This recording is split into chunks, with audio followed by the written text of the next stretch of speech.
Collector दारू पिऊन बसला होता का अधिकारी तालुक्यातले शेण खात होते मला माहिती नाही. मी सोडणार आहे, पळशीला मी सोडणार आहे, शिवरीला मी पुन्हा म्हणतात हिंदीत एमआयडीसी म्हणून तिकडे चालले. सगळ्या गावाला पाणी सोडल्याशिवाय निवडणूक लढणार नाही, हा पहिला शब्द आहे. आणि दुसरा शब्द आहे की तुमच्या 44 गावाचं भूमिपूजन केल्याशिवाय निवडणूक लढणार नाही, काम चालू केल्याशिवाय लढणार नाही.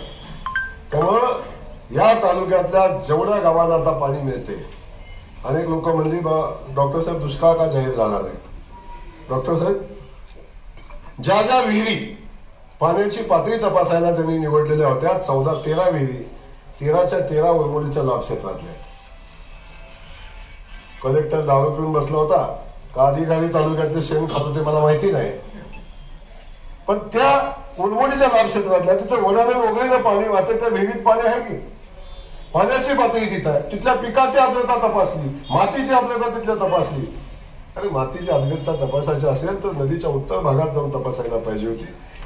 पिकाच्या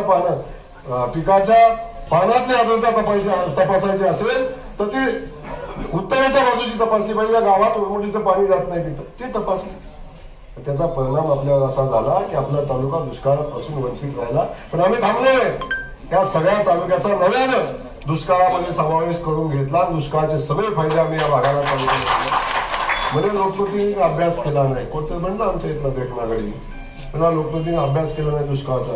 तुझा अभ्यास काय शेण खायला गेला होतोय तुला मोकळा पडलाय. 48,000 मतं घेतली, कळत नाही तुला?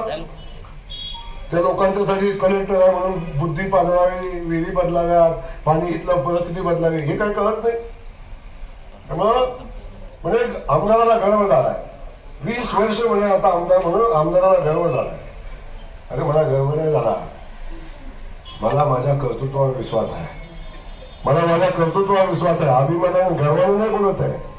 पण मी ज्या पद्धतीने या पाण्यासाठी आणि या जनतेची सेवा करतोय ना, मला खात्री आहे 20 वर्ष मी अजून आमदार राहणार. हे लोकांचे आशीर्वाद आहे. सगळ्यांनी प्रयत्न करून बघितले, कारण लोकांच्या पुढे माझं काम आहे. आज डॉक्टर साहेब प्रत्येक गावात आज किमान 6-7 कामाचे भूमिपूजन मला करायचे.